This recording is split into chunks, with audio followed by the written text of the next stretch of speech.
नमस्कार, आप देख रहे हैं दर्श न्यूज। मैं हूं दिव्यांशु। इस वक्त की सबसे बड़ी खबर आ रही है शिक्षा विभाग से जुड़ी हुई, जहां नियमावली जारी हो गई है। ट्रांसफर पोस्टिंग को लेकर जो इतने दिनों से माथापच्ची चल रही थी, आखिरकार अब वो समय आ गया है जब ट्रांसफर पोस्टिंग पर नियमावली बन गई है और वो जारी हो गई है। मुख्यमंत्री का साइन भी हो गया है, यानी अब शिक्षकों की ट्रांसफर पोस्टिंग होगी। विस्तार से चर्चा करेंगे। हमारे साथ हमारे वरिष्ठ सहयोगी अनुराग हैं। अनुराग, क्या पूरा मामला है? ये जो इतने दिनों से जो माथापच्ची चल रही थी, कमेटी बनी थी, क्या उसका अब रिजल्ट फलाफल आ गया है? बिल्कुल दिव्यांशु, आज शिक्षा मंत्री ने खुद प्रेस कॉन्फ्रेंस की है और प्रेस कॉन्फ्रेंस करके ये ऐलान किया है। सरकार के लिए जरूरी था, क्योंकि जिस तरह से सरकार घिर रही थी इस मामले पर 3 महीने से ज्यादा का वक्त बीत गया था, तो वैसी स्थिति में बेसब्री से इंतजार था और शिक्षक खुद को ठगे हुए महसूस कर रहे थे। खासकर वो शिक्षक जो 1,87,000 जिनकी संख्या है, सक्षमता परीक्षा जिन्होंने पास कर ली है, नियोजित शिक्षक, क्योंकि उनकी पोस्टिंग के बाद ही वो राज्यकर्मी बनेंगे, बन पाएंगे, तो उनके लिए तो काफी महत्वपूर्ण है। और वैसे भी शिक्षक जो बीपीएससी वाले हैं, जिनके लिए ट्रांसफर पोस्टिंग काफी मायने इसलिए रखता है, काफी दूर दराज में बिल्कुल 200-300 किलोमीटर की दूरी तक उनकी जो ट्रांसफर कर दी गई पोस्टिंग, तो उनके लिए भी उन्हें भी इंतजार था। तो ये जो पॉलिसी अब आ गई है और पॉलिसी को हमने जानने की कोशिश की है कि क्या कुछ है, हालांकि अभी जल्दबाजी में है और आपको और भी बहुत सारे विस्तार से अनुराग ये बताइए कि पॉलिसी में क्या कुछ है, ट्रांसफर पोस्टिंग के नियम क्या है, क्या दूर दराज फिर से पोस्टिंग होगी या अब करीब नजदीक में मिल जाएगा स्कूल? बिल्कुल दिव्यांशु, जो हमारे पास पोस्टिंग की पूरी पॉलिसी जो है वो प्रेस रिलीज जारी किया गया है शिक्षा विभाग की तरफ से, वो हमें मिला है और उस आधार पर हम आपको बता रहे हैं। और वो जो है शिक्षकों के रुग्णता एवं दिव्यांगता के आधार पर पदस्थापन स्थानांतरण को प्राथमिकता, जो हम चर्चा कर रहे थे, बार बार कह रहे थे कि जो ऐसे दिव्यांग शिक्षक हैं या जो बीमार हैं, तो उन्हें प्राथमिकता दी जाएगी। तो सबसे पहले उन्हीं का नाम है ऊपर में। और जो दिव्यांग हैं या फिर जो असाध्य रोग से पीड़ित हैं, वो या उनके परिवार के या फिर उनका बच्चा, वरीयता दी जाएगी, उनको वरीयता दी जाएगी, उनको सबसे पहले प्राथमिकता दी जाएगी। हाँ, यूं कहिए। और प्राथमिकता के आधार पर जो हम लिस्ट भी आपको दिखा रहे हैं, साथ साथ आप लिस्ट भी आपको बीच बीच में हम दिखाते रहेंगे। जो लिस्ट हमारे पास आया है कि किस तरह से किस आधार पर जो पोस्टिंग की जाएगी, लंबा चौड़ा लिस्ट है, आपके स्क्रीन पर दिख रहा होगा। बिल्कुल जी। तो ये जो है पोस्टिंग जो होगी असाध्य रोग वाले के लिए, जिसमें विभिन्न प्रकार के कैंसर रोग हैं, या फिर गंभीर रोग से जो पीड़ित हैं, जिसमें कर्क रोग, या फिर किडनी वाले जो हैं, तो इसमें स्वयं पति पत्नी या बच्चा, अगर शिक्षक हो या फिर पति पत्नी है या फिर बच्चा है, तो अगर वो उस बीमारी से पीड़ित है, किसी एक कोई पीड़ित है, तो मतलब या तो पति या पत्नी या फिर बच्चा, हाँ, तो उन्हें विकल्प मिलेगा पंचायत, नगर निकाय, प्रखंड, अनुमंडल या जिला। अपना पंचायत पर है, जैसे अगर पंचायत अपना चाहते हैं तो पंचायत, प्रखंड चाहते हैं नहीं, हाँ, वो मिलेगा, पंचायत का ऑप्शन होगा। लेकिन ये जो है जो नहीं मिलेगा, सबसे पहले ये बताना जरूरी है, जो नहीं मिलेगा यानी स्वयं के गृह पंचायत, नगर निकाय, यानी स्वयं का जो पंचायत है उनका, वो नहीं मिलेगा। यानी अगर महिला शिक्षक है, अपना पंचायत नहीं मिलेगा, बगल का पंचायत मिल जाएगा, बगल का पंचायत मिलेगा। या फिर अगर पति पत्नी के गृह पंचायत, नगर निकाय, वो नहीं मिलेगा, वो भी नहीं मिलेगा। यानी अगर पति का भी जो पंचायत है वो भी अगर चाहते हैं, वो नहीं मिलेगा, वो नहीं मिलेगा। और उसके अलावा मतलब आप अपने नैहर का पंचायत भी नहीं मिलेगा, ससुराल वाला पंचायत भी नहीं मिलेगा, नहीं मिलेगा, नैहर और ससुराल वाला पंचायत नहीं मिलेगा, बगल का पंचायत मिलेगा, बगल का मिल जाएगा। और ये एक बात और लिखी गई है, पदस्थापन के पंचायत, नगर निकाय नहीं मिलेंगे, यानी आप जहाँ पदस्थापित हैं वहां से आपको हटना होगा, वहां से यानी ये 3 ऑप्शन है। आपको अपना पंचायत नहीं मिलेगा, मायके वाला, नैहर वाला और ये ससुराल वाला, यानी पति और पत्नी का नहीं मिलेगा, लेकिन बगल का पंचायत मिल जाएगा आपको। आप जहाँ पदस्थापित हैं वहां उससे बगल का मिलेगा। हाँ। ये जो है नियम कानून असाध्य रोगों से पीड़ित जो हैं, या फिर गंभीर रुग्णता, यानी जो हृदय रोग है या फिर किडनी के रोग है या फिर कैंसर रोग से है, वैसे शिक्षक या उनका परिवार। यानी अनुराग, फिर भी राहत नहीं मिली है, दिव्यांग हो या फिर असाध्य रोग से पीड़ित शिक्षक हो या उनके परिवार हो जी, फिर भी उन्हें राहत नहीं मिली, क्योंकि ये कहा जा रहा था कि उनका गृह जिला मिल जाएगा। मतलब गृह पंचायत में अगर आप गृह पंचायत नहीं मिलेगा, बगल का पंचायत मिलेगा, गृह जिला मिलेगा, मगर गृह पंचायत नहीं मिलेगा। जी। तो ये जो बातें की गई हैं, तो ये बातें आई हैं सामने, या फिर जिला भी जो है राहत मिली है, मगर थोड़ा सा आंशिक राहत मिली। और दिव्यांगों के लिए भी अगर कहा जाए, जो विविध तरह के दिव्यांग हैं, दृष्टि बाधित हो गए, मुख बधिर हैं, अस्थि दिव्यांग हैं, मनोविकार हैं से पीड़ित हैं, या बहु दिव्यांग हैं, या फिर सेवा काल में दुर्घटनाग्रस्त हो गए, शल्य चिकित्सा के कारण उनकी दिव्यांगता है, यानी जो दिव्यांग हैं उनके लिए भी लगभग वही नियम कानून, वही नियम जो बीमार शिक्षकों के लिए है। तो ऐसे में जो दिव्यांगता के आधार पर और दिव्यांगता के आधार पर भी जो पति पत्नी और बच्चों को जो पहली अगर श्रेणी अगर माने, दृष्टि बाधित है, मूक बधिर है, अस्थि दिव्यांग है, मनोविकार है, बहु दिव्यांग है, यानी स्वयं है या पति पत्नी या फिर बच्चे, तो उस आधार पर मिलेगा। लेकिन और जो सेवा काल में अगर दुर्घटनाग्रस्त होते हैं या फिर शल्य चिकित्सा के कारण, वो स्वयं के लिए, यानी जो शिक्षक अगर उस सेवा काल में दुर्घटनाग्रस्त होते हैं तो उन्हें उसी तरह का लाभ मिलेगा, यानी अपना स्वयं का गृह पंचायत नहीं मिलेगा, बगल का पंचायत मिल जाएगा। पति पत्नी का जो है गृह पंचायत वो नहीं मिलेगा, यानी पति अगर शिक्षक हैं तो वो पति वाला पंचायत नहीं मिलेगा, और तो इस तरह से।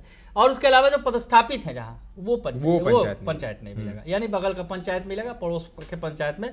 ये आपको हो गया दिव्यांगों के लिए और बीमार जो असाध्य रोग से पीड़ित है। इसी तरह जो मानसिक है, पति पत्नी और बच्चे, उनके लिए भी यही नियम कानून लागू किया जाएगा, ये बता रहे हैं आपको। और उसके अलावा अब महिलाओं की बात कर ले, जिसमें श्रेणी बनाई गई है 2 तरह की, विधवा एवं परित्यक्त शिक्षिका, यानी विधवा जो है अकेले रहती हैं, परित्यक्त यानी और उसी तरह की जो परिवार से अलग रहती हैं, सिंगल रहती हैं, उनके लिए सभी विधवा एवं परित्यक्त शिक्षिका के लिए जो विवरण दिया गया है। और महिला शिक्षक के लिए भी वही जो किया गया है, महिला होने के नाते विकल्प के आधार पर जहां स्थानांतरण किया जा सकेगा, जो बताया गया है विकल्प के लिए पंचायत, नगर निकाय, प्रखंड, अनुमंडल, जिला।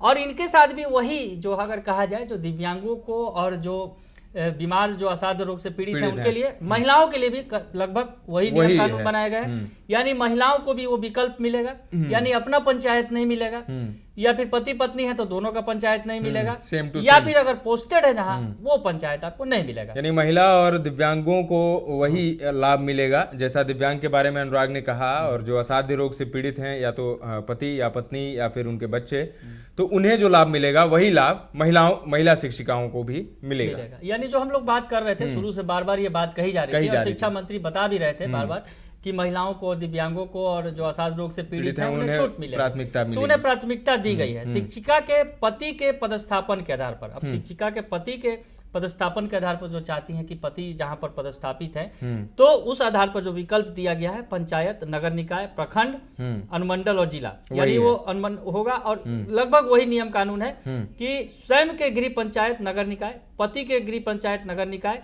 स्वयं एवं पति के वर्तमान पदस्थापन के नगर निकाय पंचायत में नहीं मिलेगा। यानी स्वयं वाला जिला, यानी आपको गृह जिला या फिर गृह पंचायत या गृह अनुमंडल या फिर किसी तरह से किसी भी हालत में आपको गृह जिला, पंचायत, अनुमंडल या फिर प्रखंड वो आपको नहीं मिलेगा। ये बड़ी बात है इस पॉलिसी की, ये बताया गया। और अब पुरुष शिक्षक जो सबसे ज्यादा पीड़ित हैं, मतलब वो सोच रहे थे कि उन्हें क्या मिलेगा, तो उनके लिए जो विकल्प किया गया है, गृह अनुमंडल उन्हें नहीं मिलेगा, यानी उनके लिए प्रखंड छोड़ दीजिए, पंचायत छोड़ दीजिए, गृह अनुमंडल भी उन्हें नहीं मिलेगा।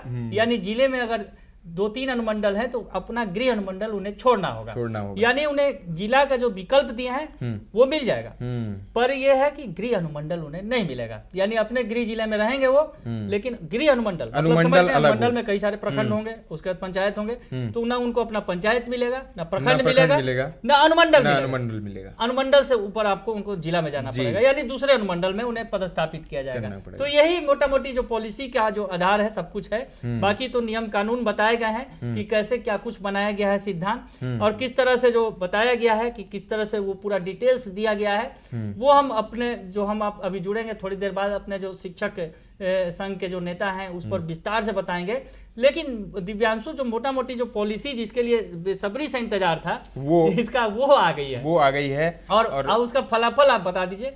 फलाफल जी बिल्कुल, इतने दिनों से जो माथापच्ची चल रही थी और लगातार सरकार निशाने पर भी थी, शिक्षा विभाग भी निशाने पर थी, शिक्षकों के भी और आम लोग भी सवाल पूछ रहे थे कि आखिर 15 दिन क्यों नहीं हुआ अभी तक। 15 दिन की बात कही गई थी कि कमेटी बनी है और 15 दिन के अंदर रिपोर्ट आ जाएगी, लेकिन 15 दिन छोड़िए 3 महीने बाद अब आखिरकार रिपोर्ट आ गई है। रिपोर्ट क्या, अब पूरी नियमावली आ गई है, जैसा अनुराग ने विस्तार से बताया कि क्या उसमें नियमावली में है।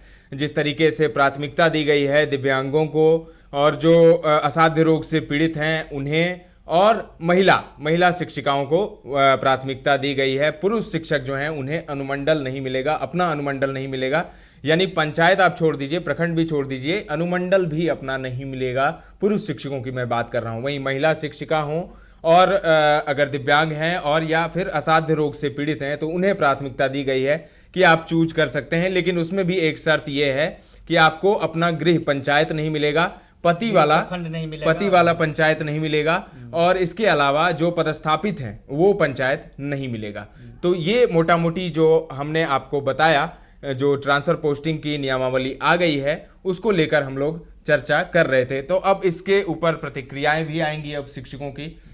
हम लोग थोड़ी देर में जुड़ेंगे, शिक्षक नेता आने वाले हैं कुछ ही देर में। अब उनके साथ जब हम लोग चर्चा करेंगे तो विस्तार से हम लोग जानेंगे कि आखिर शिक्षकों की क्या प्रतिक्रिया है इस पर। अभी तो शिक्षा मंत्री आए थे कुछ देर पहले, लाइव आकर उन्होंने प्रेस कॉन्फ्रेंस में सारी बातें बताई थी। अब ये जो अनुराग है, ट्रांसफर पोस्टिंग वाली नियमावली आ गई है, तो इतने दिनों से जो ऊहापोह की स्थिति थी अब खत्म हो गई है। क्या शिक्षक इससे संतुष्ट होंगे? क्योंकि अभी भी इसमें जो शर्त हैं, जैसे कि आपको गृह पंचायत नहीं मिलेगा, पति वाला पंचायत नहीं मिलेगा, ये पदस्थापित है वो नहीं मिलेगा। ये बात जरूर है कि महिलाओं, दिव्यांगों और जो असाध्य रोग से पीड़ित हैं उन्हें प्राथमिकता दी गई है, जैसा पहले से ही शिक्षा मंत्री, जैसा पहले से ही शिक्षा मंत्री कह रहे थे। लेकिन फिर भी उसमें एक अड़ंगा ये लग गया है कि अपना पंचायत नहीं मिलेगा। तो एक तरीके से इसको आप कैसे देखते हैं अनुराग? क्योंकि राहत तो है कि ट्रांसफर पोस्टिंग वाली नियमावली आ गई है, लेकिन राहत, आंशिक राहत ही इसे कहेंगे। अब इसे देखना होगा दिव्यांशु कि क्या इस पर रिएक्शंस आते हैं। नहीं, आपकी प्रतिक्रिया हम जानना चाहेंगे अनुराग, क्योंकि ट्रांसफर पोस्टिंग पर आप भी बहुत दिनों से कवर करते आ रहे हैं और शिक्षक के मुद्दे पर आप काफ़ी मुखर होकर और काफ़ी डिटेल में आप इस पर जानते हैं। तो आपको क्या लगता है, क्या शिक्षक इससे संतुष्ट हो जाएंगे? मुझे लगता है कि संतुष्टि भरी ही ये पॉलिसी है। अगर कहा जाए जिस तरह से अपना गृह जिला मिल रहा है सभी को अपना गृह जिला मिल रहा है, ये सबसे बड़ी बात। सबको नहीं मिल रहा है, पुरुषों को भी मिल रहा है, जी जी, अनुमंडल नहीं मिल रहा है बिल्कुल। यानी अपने गृह में, अपने घर के जिले में तो आ ही जाएंगे सभी शिक्षक, ये बड़ी बात होगी। जो 200-300 किलोमीटर। मगर अनुराग, जो बीपीएससी से चयनित नए शिक्षक हैं, जो यूपी से आए हैं, जो झारखंड से आए हैं, बिल्कुल अलग अलग राज्यों से आए हैं, उनका क्या होगा? अब यूपी वाले के लिए तो सरकार कुछ कर नहीं सकती है ना, वो तो दूर से ही आए हैं। तो पर जो यहाँ जो बिहार के शिक्षक हैं तो चाहते हैं, अब यूपी वाले भी चाहेंगे कि हम बक्सर चले जाएं, कि मतलब पास हो जाए हमारे बॉर्डर के। अगर कहीं कोई गाजीपुर के होंगे तो बक्सर उनके लिए ज्यादा नजदीक होगा, तो उन्हें तो फायदा मिलेगा। हाँ, जो बॉर्डर एरिया में है, बिहार और यूपी से सटा हुआ जो एरिया है, वहाँ अगर उन्हें पदस्थापित किया जाएगा तो एक तरह से उनके लिए वो राहत वाली बात। और ये जो है तमाम शिक्षकों को ये जो दिया जाएगा, ये जो लिखा गया है शिक्षा विभाग के अधीन विभिन्न विद्यालयों में विहित वेतनमान में नियुक्त नियमित शिक्षक हो गए, स्थानीय निकाय द्वारा नियुक्त शिक्षक हुए या सक्षमता परीक्षा उत्तीर्ण विशिष्ट शिक्षक होंगे, बीपीएससी द्वारा नियुक्त एवं कार्यरत शिक्षक। यानी जो श्रेणियां बनाई गई हैं क करके, ये सभी श्रेणियों को इसमें मौका दिया जाएगा। और बीपीएससी शिक्षकों के लिए अगर जो चाहते हैं अगर पोस्टिंग, तो अगर वो अप्लाई करेंगे जो ई शिक्षा कोष ऐप के जरिए, तो उन्हें मौका दिया जाएगा। अगर वो नहीं चाहते हैं तो इसमें एक और सवाल मैं आपसे जानना चाहूंगा, क्योंकि 1,87,000 शिक्षकों की आपने बात की जो नियोजित शिक्षक सक्षमता पास कर चुके हैं, अब वो विशिष्ट शिक्षक हो जाएंगे इस ट्रांसफर पोस्टिंग के बाद। लेकिन सक्षमता 2 भी हो गई है और उसका भी रिजल्ट का भी इंतजार है। तो वैसे शिक्षकों का क्या होगा? उनका रिजल्ट आने के बाद ही कुछ क्लियर हो पाएगा ना? बिल्कुल, इस बारे में तो खैर अभी फिलहाल नहीं बहुत जानकारी मिल रही है। पर ये जब जो लोग शिक्षक जो लाइन में हैं, जो अगर जिनका मतलब अगर पहले होना है, यानी जो ट्रांसफर पोस्टिंग के लिए सक्षमता वाले हैं, उनकी पहले हो जाएगी। बीपीएससी वालों को भी मौका दिया ही जा रहा है। उसके अलावा जो रेगुलर शिक्षक जो पहले से नियमित शिक्षक तैनात हैं उन्हें भी है, यानी सभी को मौका मिल रहा है। और अब जो चाहेंगे, अगर मान लीजिए बीपीएससी वाले जहाँ संतुष्ट हैं, जहाँ पहले से हैं, तो ठीक है। अगर वो चाहते हैं कि हम अपने गृह जिला में जाए जो 200-300 किलोमीटर है, तो उनके लिए भी फायदेमंद, उनके लिए भी राहत, सभी के लिए राहत वाली बात है ट्रांसफर पोस्टिंग पॉलिसी में। दिव्यांशु जी बिल्कुल, तो राहत वाली खबर आज आई है शिक्षकों से जुड़ी हुई। जो ट्रांसफर पोस्टिंग नियमावली की बात हम लोग कर रहे थे, इतने दिनों से चर्चा हो रही थी, ऊहापोह की स्थिति थी, रिपोर्ट बन रही है, कब बनेगी, कब आएगी, तो अब इंतजार खत्म हो गया है शिक्षकों, बिहार के शिक्षकों। अब आपके लिए ट्रांसफर पोस्टिंग की नियमावली सरकार लेकर आ गई है।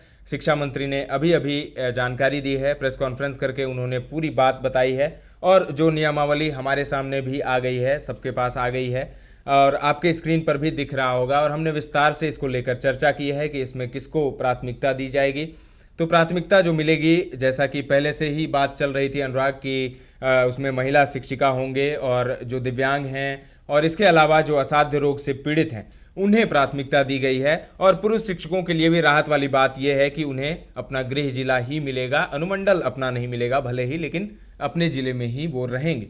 तो राहत की खबर बिहार के शिक्षकों के लिए, और बड़ी खबर भी कहेंगे, क्योंकि इतने दिनों से ट्रांसफर पोस्टिंग को लेकर बात हो रही थी और शिक्षक भी लगातार जानने की कोशिश कर रहे थे, इंतजार में थे। और हम जब लाइव करते थे या कोई भी खबर हम लोग शिक्षकों से जुड़ी हुई करते थे तो उसमें कमेंट जरूर आते थे शिक्षकों के कि ट्रांसफर पोस्टिंग कब होगी सर, ये बता दीजिए। तो ट्रांसफर पोस्टिंग घड़ी आ गई है, कब होगी इसका पता चल गया है, और किन किन शिक्षकों को उसमें प्राथमिकता दी गई है ये भी पता चल गया है। विस्तार से हमने इस पर चर्चा की है और विस्तार से हम लोग चर्चा करेंगे और प्रतिक्रिया जानेंगे शिक्षक नेता की। थोड़ी ही देर में हम लोग लाइव आपसे जुड़ेंगे। फिलहाल के लिए इतना ही। तमाम अपडेट्स, ताजा तरीन खबरों का सिलसिला लगातार जारी है। देखते रहें दर्श न्यूज। नमस्कार।